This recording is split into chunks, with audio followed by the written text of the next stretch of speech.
Alors messieurs dames, c'est vraiment énorme. Cette percée récente, réalisée par l'équipe derrière Kimi, qui est un peu l'équivalent de l'IA DeepSeek, pulvérise complètement l'une de nos grandes limites actuelles pour pouvoir construire de meilleurs modèles d'IA.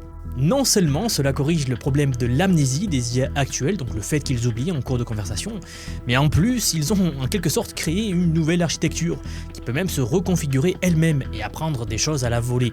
C'est vraiment impressionnant, vous allez voir. Depuis 2015, vous savez, tous les modèles d'IA sont construits sur la même fondation, 10 ans sans y toucher. Mais voilà qu'une équipe chinoise très respectée vient de prouver que cette fondation était cassée.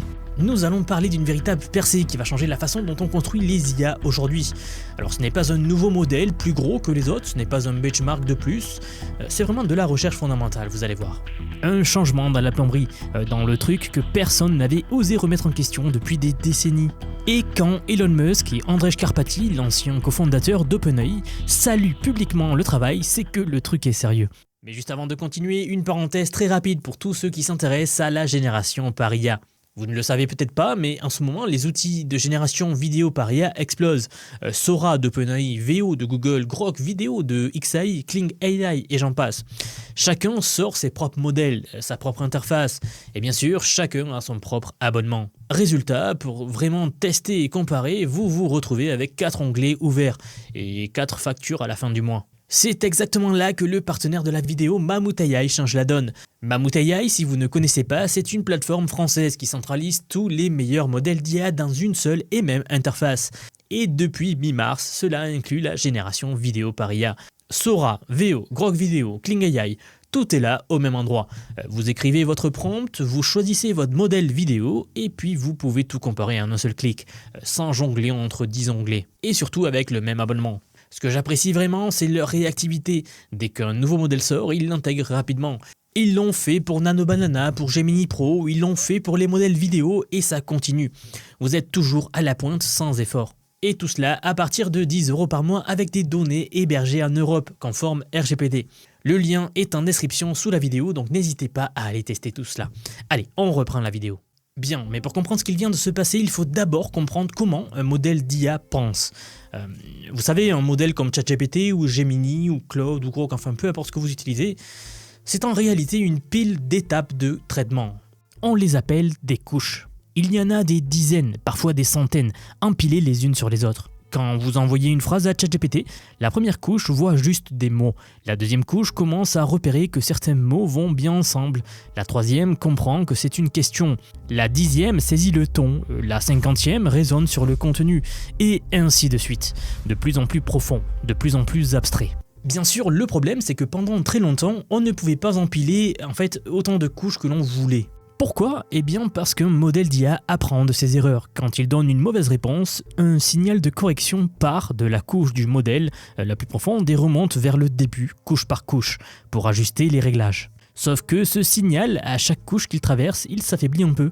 Traverser 10 couches, ça va encore, mais en traverser 100, eh bien le signal arrive au début tellement faible qu'il ne corrige plus rien. C'est comme crier un message dans un couloir de 100 mètres. Vous savez, au bout du couloir, on n'entend plus qu'un murmure de votre cri. Et personnellement, j'aime bien cette analogie avec les ondes, ça permet de bien comprendre. Bref, les chercheurs en IA appellent ça le problème du gradient qui disparaît. Et en 2015, des chercheurs ont réussi à trouver une solution assez élégante à ce problème-là. C'est ce qu'on appelle aujourd'hui les connexions résiduelles.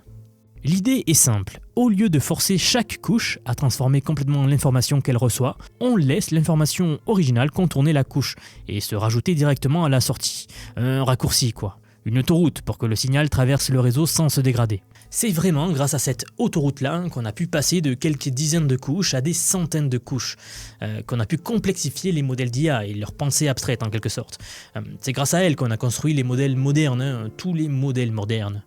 ChatGPT, Gemini, Claude, Grok, Llama, DeepSeek et toutes les IA qu'on utilise aujourd'hui, tous reposent sur cette même brique de base. Et personne ne l'avait jamais remis en question, du moins jusqu'à maintenant.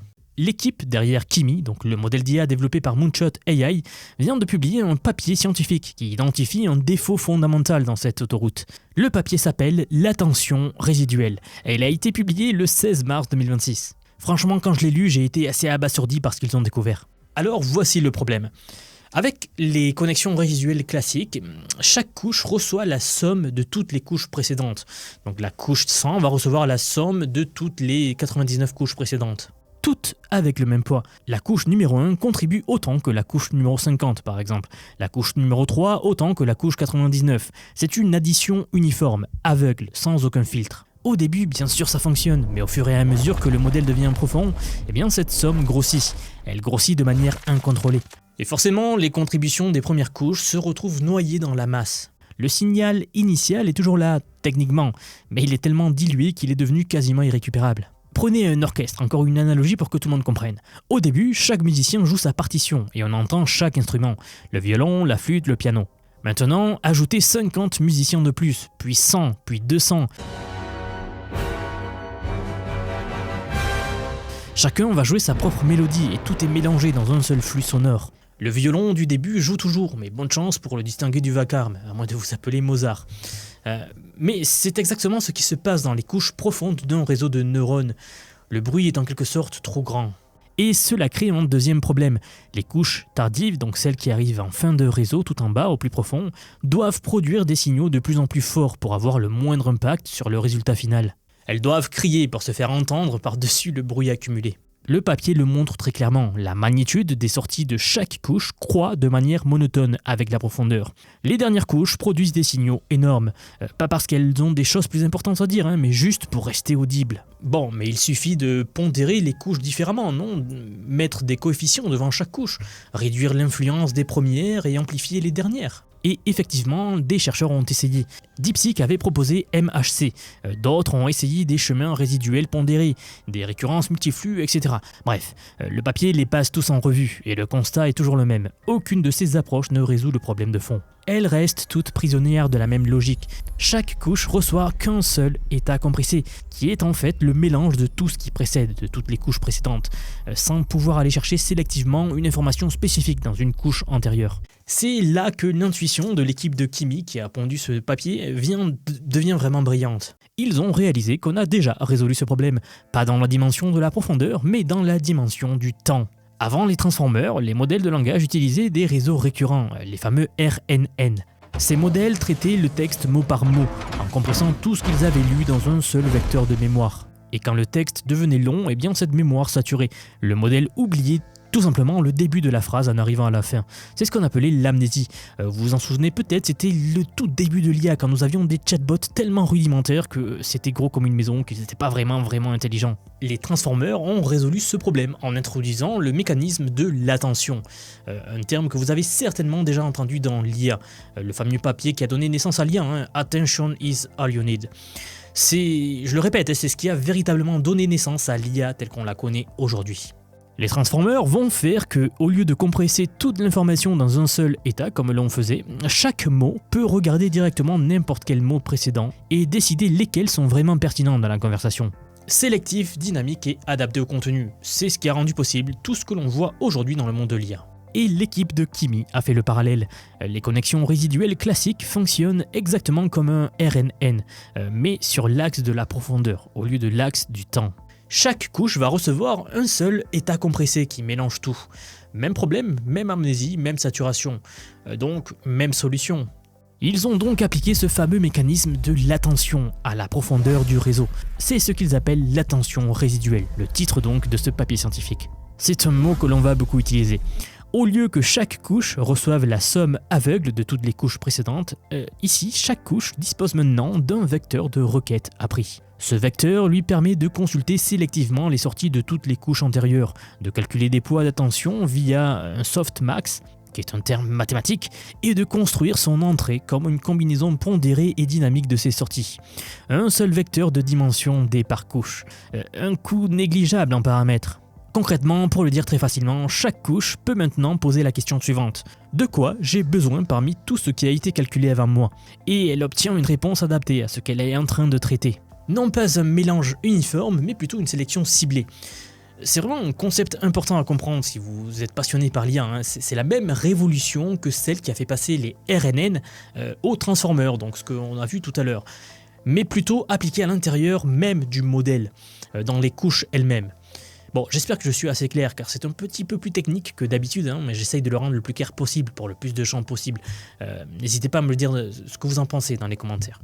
Bon, mais ayant dit cela, il y a tout de même un hic, hein, et il est de taille.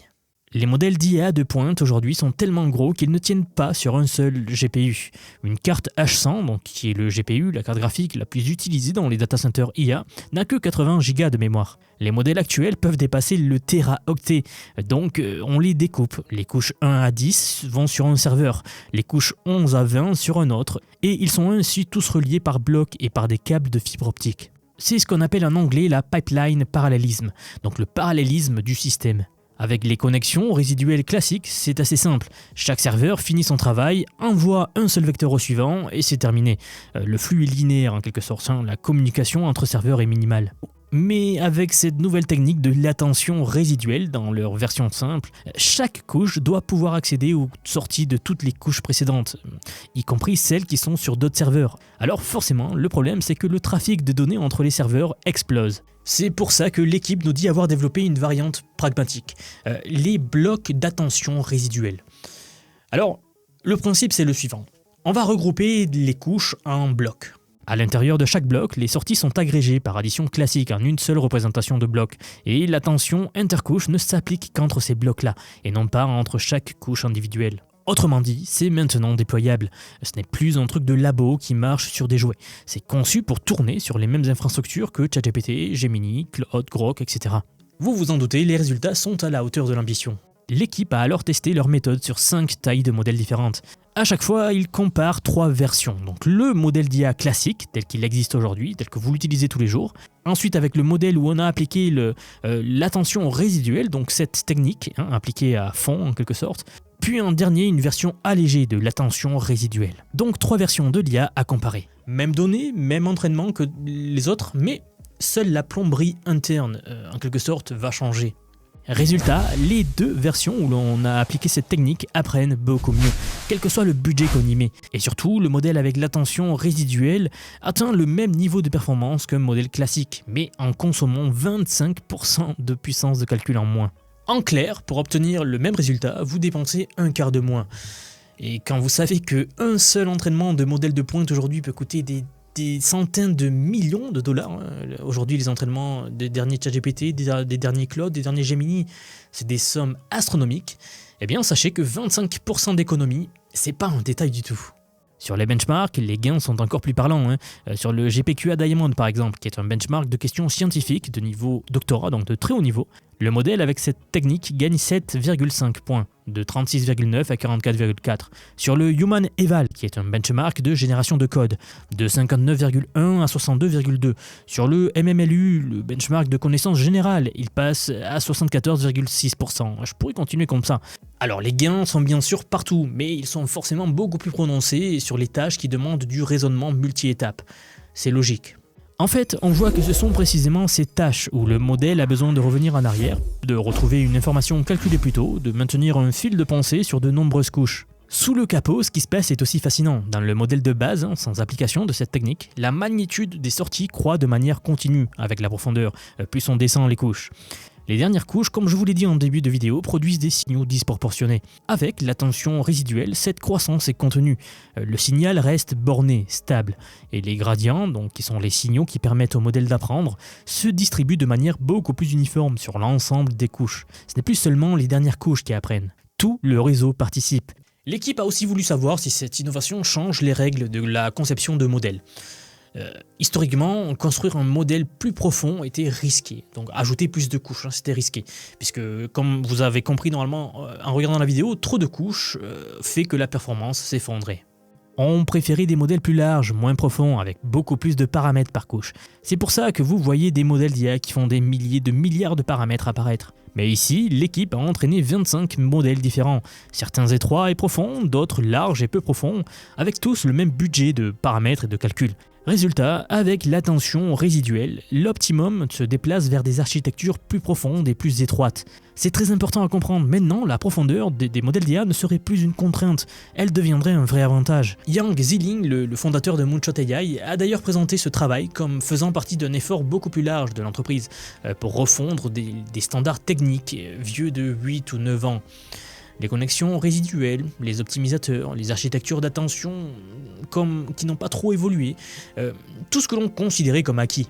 Et ce contexte est important. Les laboratoires d'IA chinois font face à des restrictions d'exportation de puces américaines. Ils n'ont pas un accès illimité au matériel de pointe. Cette contrainte les pousse justement à innover différemment, pas en empilant plus de GPU, mais en extrayant plus de performance de chaque paramètre. C'est exactement ce que fait l'attention résiduelle ici. Et le code est disponible, open source. Le repo GitHub de Moonshot AI contient d'ailleurs l'implémentation PyTorch complète, le bloc @res en quelques dizaines de lignes. C'est littéralement un remplacement plug and play pour les connexions résiduelles standards. En fait, je vous dis ça parce qu'aujourd'hui, n'importe quel labo pourrait le prendre et l'intégrer dans son architecture existante. Donc attendez-vous à voir un petit boom dans le monde de l'IA open source. Ce qui rend cette percée particulièrement élégante, c'est qu'elle ne vient pas d'un ajout de complexité. Elle vient d'une observation que personne n'avait formulée aussi clairement. Les connexions résiduelles, que tout le monde considérait comme un problème résolu, étaient en réalité de l'attention linéaire sur l'axe de la profondeur. Messieurs, dames, je pense que vous l'avez compris, mais on est à un moment où comprendre comment l'IA est construite, pas juste comment l'utiliser, mais comment elle fonctionne sous le capot, devient un avantage concret. Vous êtes mieux préparé à ce qui va arriver. Les gens qui comprennent ces mécanismes sont ceux qui sauront les exploiter quand ils arriveront dans les outils de demain, puisque cela va arriver dans toutes les IA que nous utilisons aujourd'hui. Et ça arrive vite, il y a une vraie course à l'armement dans ce domaine-là. Donc, si vous voulez aller au-delà de la surface, si vous voulez vraiment maîtriser ces technologies et pas seulement les subir, alors j'ai quelque chose pour vous. J'aimerais vous dire que depuis quelques mois déjà, j'ai construit un programme d'apprentissage unique. Je vous apprends l'IA sous tous ses aspects. C'est un parcours que j'ai créé et pensé pour vous transmettre tout ce que je sais. Alors non seulement sur les modèles d'IA comme ChatGPT, Gemini de Google, Grok de Elon Musk, Claude, etc. Je vous montre en fait et surtout la manière de les intégrer concrètement dans votre vie, dans votre travail, dans vos projets. Et ce que vous soyez salarié, indépendant, entrepreneur ou même à la retraite. Car oui, nous avons beaucoup de retraités dans la communauté et ils utilisent l'IA au quotidien. J'ai récemment sorti la plus grosse mise à jour à ce jour de la formation. Ça fait un petit moment que j'en parlais, mais ça y est, elle est là, elle est en ligne. C'est un module entièrement dédié à l'automatisation par IA, donc en utilisant N8N. Autrement dit, la création d'agents IA, donc des espèces de salariés virtuels qui vont travailler pour vous et tout faire pour vous. En somme, vous faire gagner des heures et des heures et des heures. Vous êtes déjà plus de 6 à 7 000 à avoir rejoint ce programme, donc merci pour tout ce soutien. Et enfin, sachez qu'il n'y a pas besoin d'être développeur, pas besoin d'avoir un profil technique. Je vous prends par la main et pas à pas, avec des leçons vidéo claires, des cas concrets pratiques, on voit tout ce qui touche à l'IA. Dernier point, mais pas des moindres bien sûr, si vous nous rejoignez aujourd'hui, vous aurez accès à toutes les évolutions du futur. Sans surcoût, accès illimité à vie à tout ce que je veux vous apprendre. Donc aujourd'hui, c'est un paiement unique, ce n'est pas un paiement mensuel, c'est juste un paiement unique et vous aurez accès à vie à toutes les mises à jour que je vais faire en permanence et que je fais en ce moment même d'ailleurs.